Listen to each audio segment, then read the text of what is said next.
This is the new mini workbench that I've built. I'd love to show it off, but in order to do so, I need to establish a few things first. Not everyone is familiar with how a regular workbench operates, so let me give you a quick tutorial. These are the jaws of the workbench, and they hold your workpiece in place. When the jaws are opened, you can put a workpiece in there and work on it at any angle you choose. In order to work on the flat face of a piece, sometimes these holes, known as dog holes, are used in conjunction with these little guys called dogs or bench dogs, which plug into these holes and allow you, when used in pairs, to grip your workpiece and work on it effectively. And when I say work on it, I'm talking about sanding, sawing, and of course, using the plane. This is great for larger boards, but in the case of smaller boards, such as this one, which measures only about 4 1/4 inches by 10 1/2 by 3/4 inches thick, it's a little small to go through all that trouble. When clamped down to an existing workbench, work surface, or other type of table, the mini workbench makes a convenient, portable solution to these problems.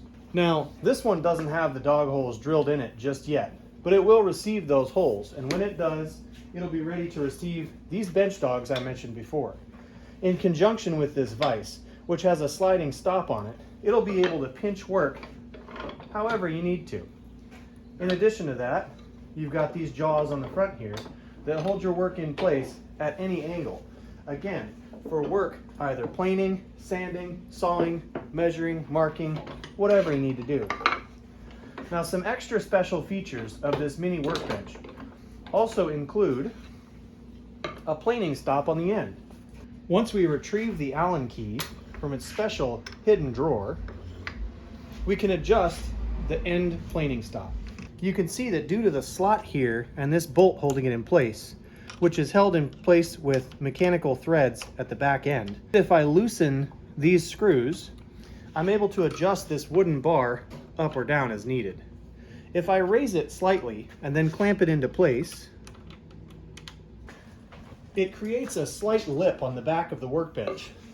If I push a piece forward, and for instance, let's say I'm planing against this, you can see how that lip would prevent the workpiece from shifting off the edge of the bench. Sometimes this is a faster and more convenient solution when you're attempting to plane something without needing to clamp it at all different angles.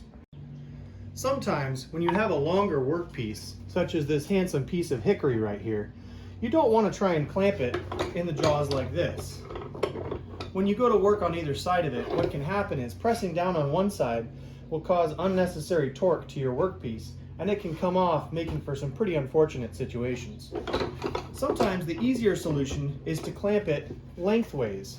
So what you'd want to do in this scenario is use this handy dandy sliding dead man here. It slides back and forth for ease of use, and when conjoined with this other type of bench dog here, you can hold it at exactly the right angle while you fix some clamps on it. Now that you've got your clamps installed on either side, you can plane right along this edge grain here without any trouble or worry of it shifting from side to side. In conclusion, I hope this video provided you some insight onto the uses and capabilities of a mini workbench. If you can, consider adding one to your shop and see how you like it. And as always, thanks for watching.